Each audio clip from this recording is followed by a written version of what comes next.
civics lesson or a presentation on the Constitution of the United States.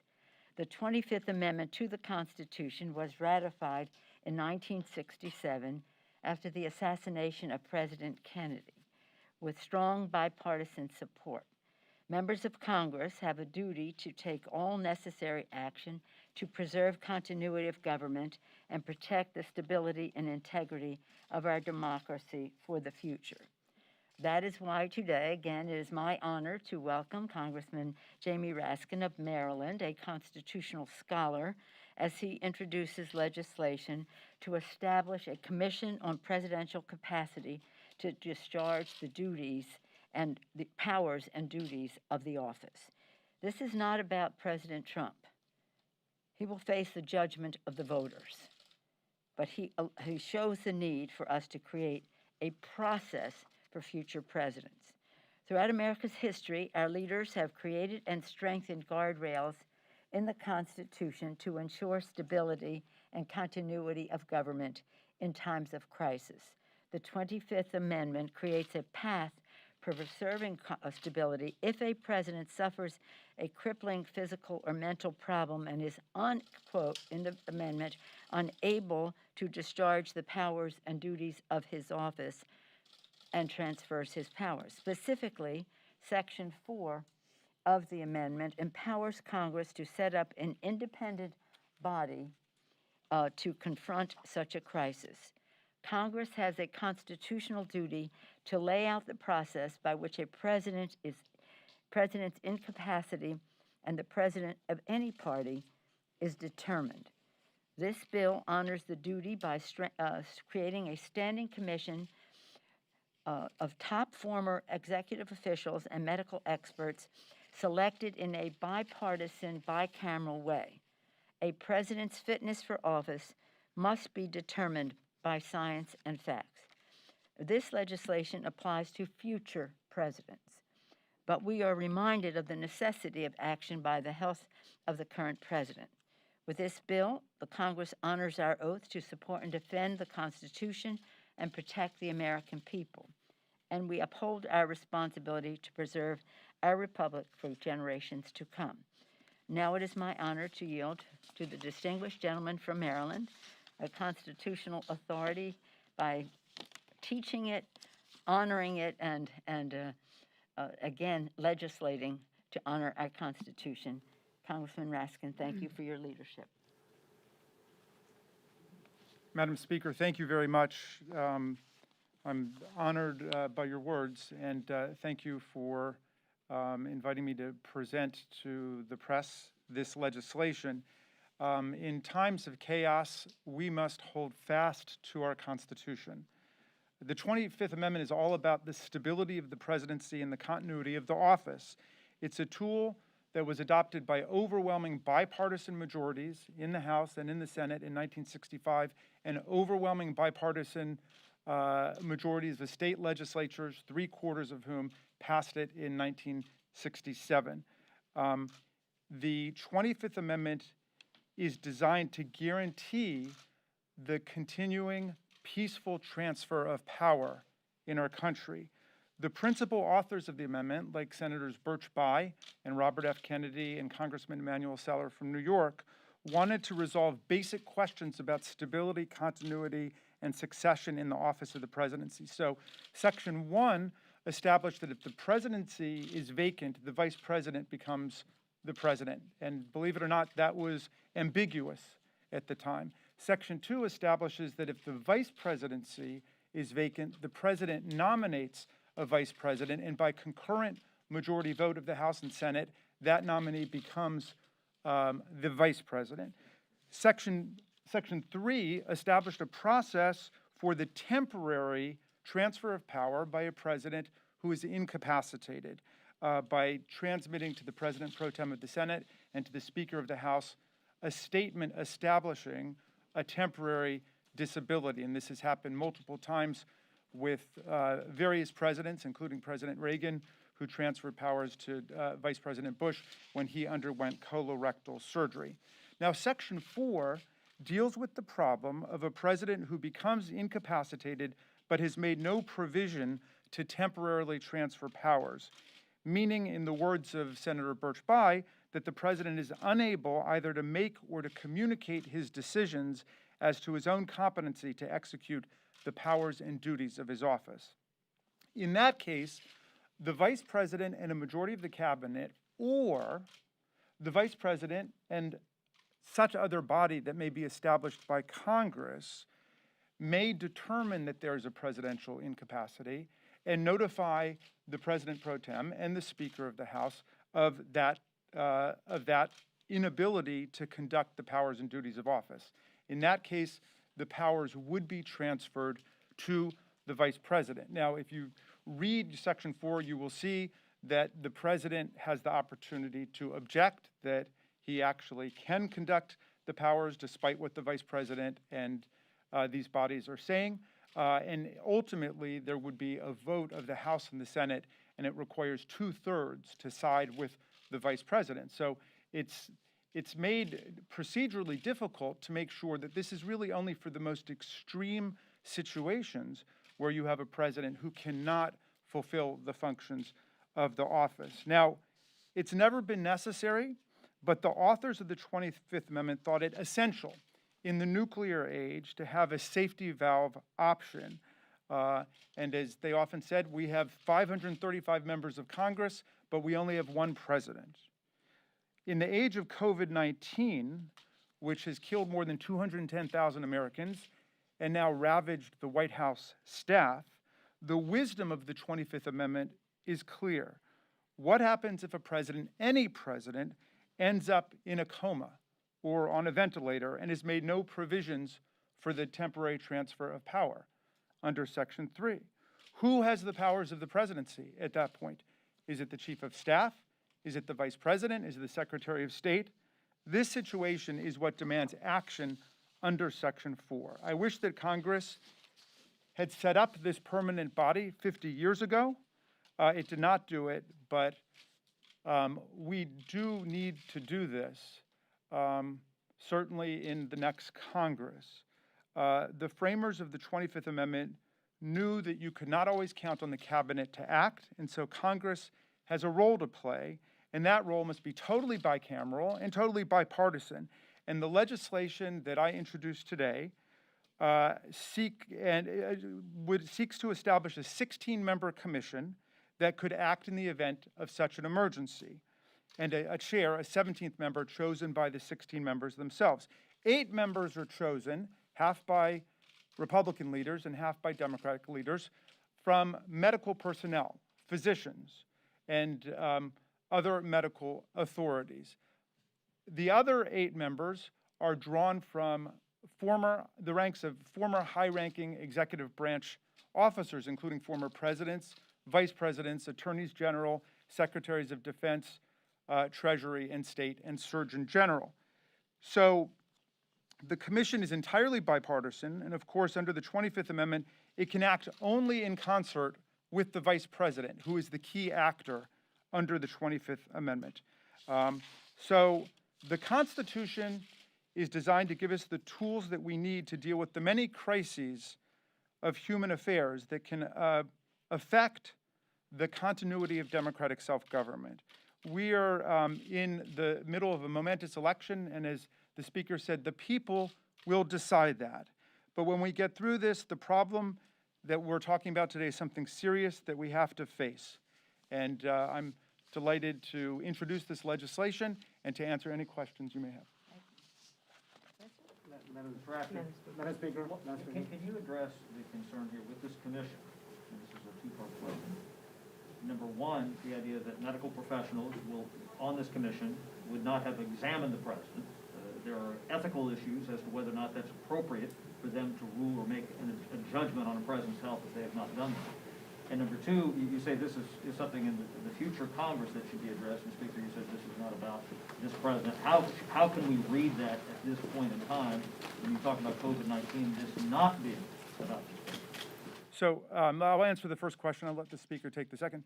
The legislation sets up a process by which Congress, through concurrent votes in the House and the Senate, could direct the commission to conduct a medical exam of the president. And that would include whatever the members of the commission think is necessary to determine whether or not there's an incapacity. If the president refuses, and the president would have a right to refuse, that could be taken into account by the commission, which would have to rule based on all of the other evidence that it has.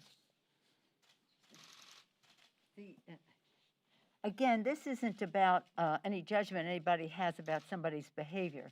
This is about a diagnosis, a professional medical diagnosis.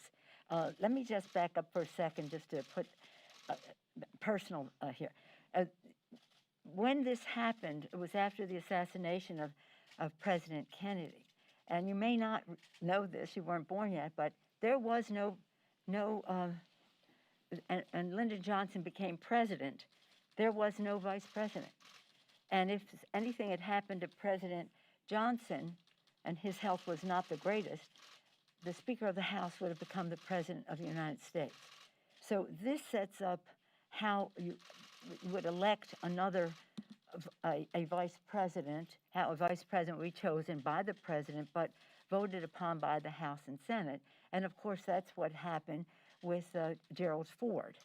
He was, after Spiro Agnew, all that, he was appointed the vice president and very popular in the Congress on both sides of the aisle, both sides of the Capitol. I love the story about how that happened because on his 90th birthday, Gerald Ford came to the House, which is where he sprang from. He was the minority leader. And I said, Mr. President, I'm so honored to serve. I was minority leader at the time. I'm so honored to serve in the position that you served in. And he said to me, I served with your father. I served with your father, and he started to tell me stories about that. When he died, I was the incoming speaker, and we had the honor of opening up the speaker's office and all the rest, even though I wasn't going to be sworn in for a day or two, but had possession of the speaker's office open to his family, who at the time he was minority leader, that's where he presided, and again, where his children came and did their homework and all the rest. So we have a real personal connection to Gerald Ford, who filled this spot as determined by the 25th Amendment to the Constitution. We can do a couple things at once. We can engage in our political activity for the public to make its verdict 25 days from now, and at the same time honor our responsibilities to have something in place that does not apply to this president, but certainly raises the issue. If a president, and this is, not with bad intention, if a president becomes incapacitated by stroke or ventilation, whatever it happens to be, that he would not have the ability, as Ronald Reagan had, as President George Herbert Walker Bush had, as President George W. Bush had, to make a judgment for this period of time, I transfer the power. So this sets up a formula. It's not for any of us to decide that. It's about a process to decide it. And as the distinguished gentleman said, without the vice president is crucial to this, and that would be the vice president of the president's party. Madam Speaker, just a few weeks ago, or a week or two ago, you were toying with the idea of impeachment. Now you're talking about the 25th I was doing what? You're toying with the idea of impeachment. I was not toying with the idea of impeachment. And now you're let's not talking have about a the predicate that did not exist. Another question, because that is based on a false thing. Yes, sir. Madam Speaker, I'm just curious about the timing. Why introduce this legislation now? Why not wait until the new session of Congress? Things may have changed, may have a clearer view of the arc of the legislation and the Congress. Wouldn't it be easier when the decks are cleared just to wait until the next We want session? to be ready, and it takes time, and there's been a call for why not execute the 25th Amendment. That's not what we're doing. We're saying let us Congress exert the power that the Constitution gave it. Jamie, did you want to speak to that? It's interesting that when I found that the body had never been set up, and I guess the reason is that there's never a really good time to do it because it's always seen just in its local circumstance as opposed to the need to have this institutionally. So I guess I would say this is the situation has focused everybody's mind on the need for following through on this suggestion in the 25th Amendment that Congress set up its own body. And I think, again, in the age of COVID-19, where a lot of government actors have been afflicted by it, we need to act. Madam Speaker, to my colleague's question, I mean, this is a president who has been impeached. You've made comments in recent days suggesting that you think his mental state might be affected by the drugs that he's on. What do you say to those who see what you're doing now and say, aha, this is just another attempt to go around the public and try to get rid of this president, you know, through a way that's not an election? Well, let me first say, what I said about the president and the drugs was, there are those who believe that taking certain medications can affect your judgment. I don't know. I said, let's say what I actually said. I don't know. That's what I said on a call with my members. So you may have gotten it through several times removed. There are those medical professionals who say that certain medications can impair judgment. I don't know. And this is not, I appreciate your question because this is really important. It's not about any of us making a judgment about the president's well-being. It's about this respected, bipartisan, both aspects of it, the medical side of it and the dignitary statesman side of it are selected equally by the speaker, the leader, the speaker, the leader of the leader in a bipartisan way. And the vice president is crucial to that. When we do legislation, it's important to socialize it so that people understand why, so that we would like to have it in place, and it could be said for future presidencies. If the president wins this election, yes, it would apply to him. If he doesn't, it'll apply to the next president of the United States. But this isn't about anything to say, we got to do something like this about the election. It's not about the election at all. And I thank the distinguished gentleman from Maryland for this. This has been, we could have done this a while back. But the timing is for now because people want to know. We have to give some comfort to people that there is a way to do this. Very respectful of not making a judgment on the basis of a comment or behavior that we don't like, but based on a medical decision, again, with the full involvement of the Vice President of the United States. Whoever he or she may be at the time. Would you concede then that the president has not met the threshold for invoking the 25th Amendment? Well, I don't understand the question. Well, would you concede that the president has not met the threshold for invoking the 25th Amendment? That's not for us to decide. Yeah, I mean, the whole point is, look, we understand that in politics, people point fingers back and forth, but the issues raised are of such gravity and central importance to the nature of our government that we've got to think of this in constitutional terms. And this is why we need to set up an institution composed on a bipartisan fashion, in bicameral fashion, that will be able to make judgments, whether it is 5 months from now, 5 years from now, 50 years from now, whatever it might be. We're living in an age of a lot of chaos, and I want to say I appreciate what the speaker has to go through on a daily basis, dealing with the chaos of politics, which has been made especially intense recently. And I appreciate her seeing that we need to create some constitutional and institutional foundations for dealing with the chaos. And our forebears who wrote the 25th Amendment gave us the tools that we need to deal with these kinds of crises. Political Our PR. common ground with the American people is the Constitution of the United States.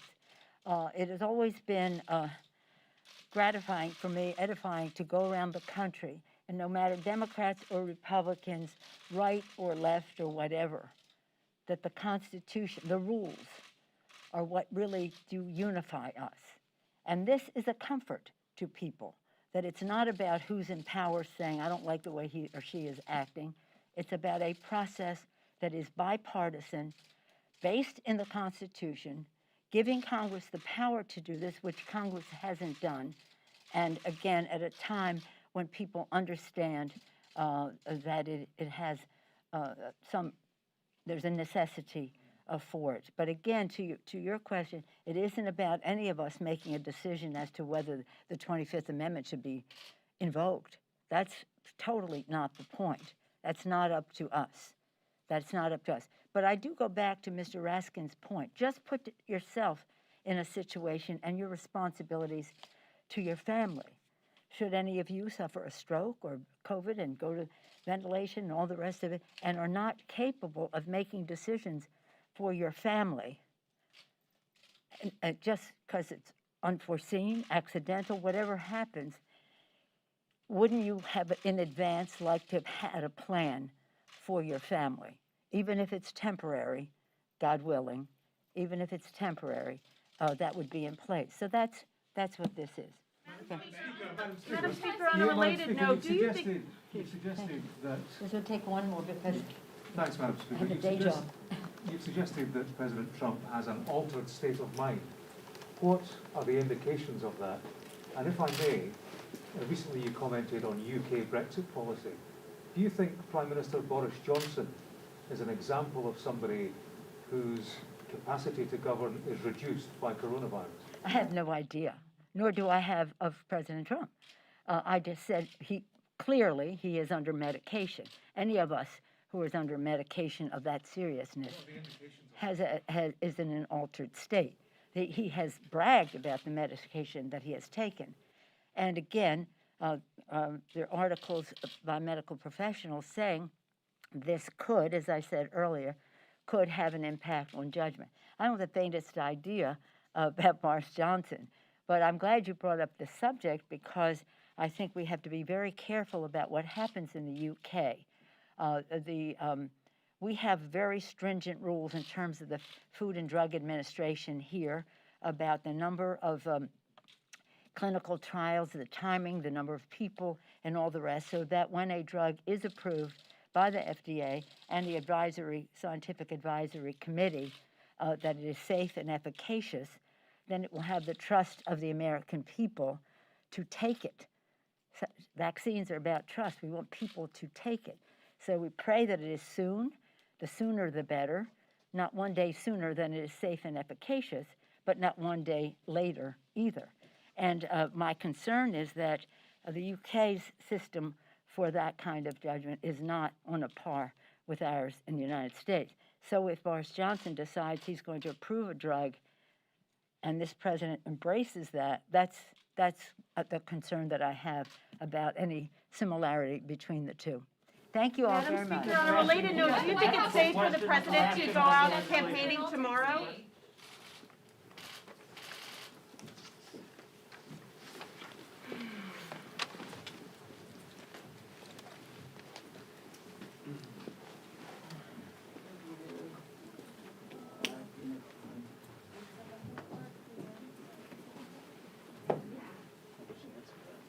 What's that? I wish he I know, answered that. actually.